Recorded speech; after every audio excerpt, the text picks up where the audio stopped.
Assalamualaikum warahmatullahi wabarakatuh. Kali ini Dira mau menceritakan kisah horor untuk menemani istirahat kamu. Sebelum ke ceritanya, alangkah baiknya jika kamu tekan tombol like dan subscribe, agar tidak ketinggalan cerita-cerita horor yang Dira ceritakan selanjutnya. Apakah kamu sudah siap? Dan inilah persimpangan jalan.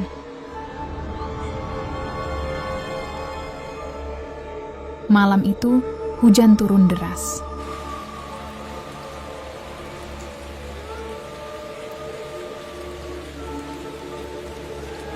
Petir sesekali menyambar, menerangi langit yang gelap gulita. Arman, seorang sopir truk, tengah melaju di jalan yang sepi dan licin. Matanya terfokus pada jalan yang diterangi oleh lampu depan truknya. Namun, pikiran Arman berkeliaran, mengingat kembali percakapan terakhirnya dengan istri yang belum sempat ia selesaikan.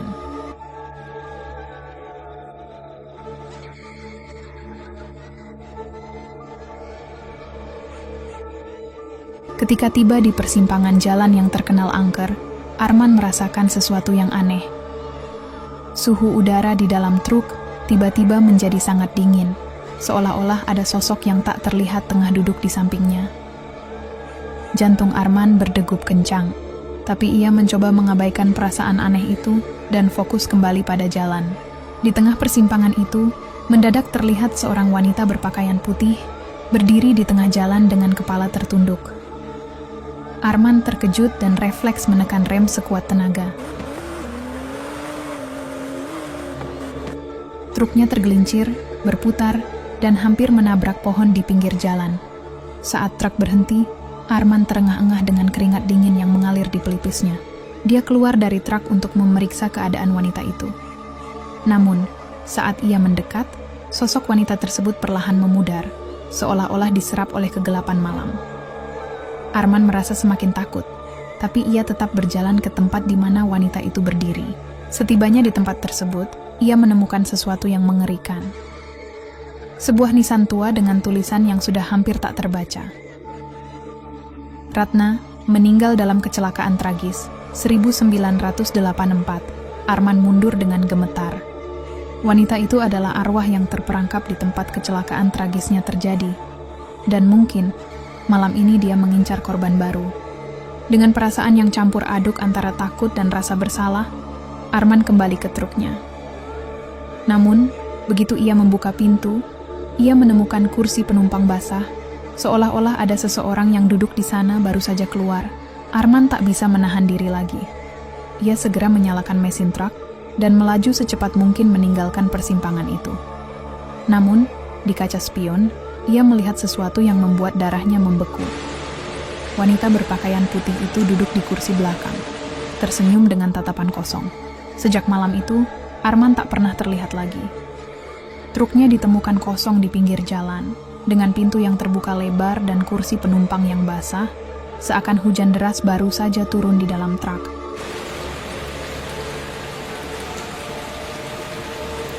Dua minggu kemudian hal terjadi kembali. Dani, seorang pengemudi truk yang baru saja selesai mengantar barang ke kota, memutuskan untuk pulang, meski jam sudah menunjukkan lewat tengah malam. Ia tahu bahwa jalan desa yang akan dilaluinya terkenal berbahaya, dengan banyak tikungan tajam dan jalan yang licin saat hujan. Namun, Dani tidak punya pilihan lain. Ia harus segera pulang karena esok pagi harus berangkat lagi untuk pengiriman selanjutnya. Saat truknya melaju dengan kecepatan sedang, ia merasa ada sesuatu yang aneh. Suhu di dalam kabin truk tiba-tiba turun drastis, seolah-olah ada angin dingin yang menyelinap masuk. Dani menggigil, tetapi ia mengabaikannya, berpikir bahwa itu hanya perasaannya saja. Saat ia melintasi tikungan tajam di tengah hutan, tiba-tiba muncul bayangan seorang perempuan berpakaian putih di tengah jalan. Dani kaget dan dengan refleks membanting setir ke kanan, mencoba menghindari sosok tersebut.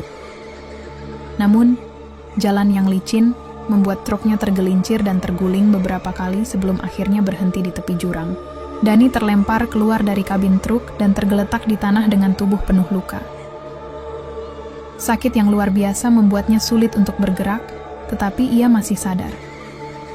Dalam pandangan yang kabur, ia melihat sosok perempuan berpakaian putih itu mendekatinya dengan langkah perlahan. Wajah perempuan itu pucat dengan mata yang kosong, menatap Dani tanpa ekspresi. Dani berusaha untuk berteriak, namun suaranya seakan hilang. Perempuan itu mendekat, lalu berjongkok di sampingnya. Dani merasakan dingin yang semakin menusuk tulangnya. Perempuan itu kemudian membuka mulutnya, tetapi yang keluar bukanlah kata-kata, melainkan suara jeritan yang melengking dan membuat telinga Dani berdenging. Dalam sekejap, Dani kehilangan kesadaran. Esok paginya, penduduk desa menemukan truk yang hancur dan tubuh Dani yang tak bernyawa di tepi jurang. Mereka juga menemukan tanda-tanda aneh di sekitar tempat kecelakaan, seolah ada seseorang yang menari-nari di tanah basah itu. Penduduk desa mengenali tanda-tanda tersebut. Mereka tahu bahwa Dani bukanlah korban kecelakaan biasa. Konon, jalan itu dulu pernah menjadi tempat seorang perempuan bunuh diri setelah ditinggalkan oleh kekasihnya. Sejak saat itu, setiap malam Jumat, arwah perempuan itu muncul untuk mencari korban baru. Dan malam itu, Dani adalah korban selanjutnya. Dan cerita pun berakhir dengan pemakaman Dani yang sudah menjadi jenazah. Dan untuk Arman, sampai cerita ini berakhir belum ada kabar. Masih hidup atau sudah meninggal. Dan cerita pun ditutup dengan Assalamualaikum warahmatullahi wabarakatuh. Selamat beristirahat.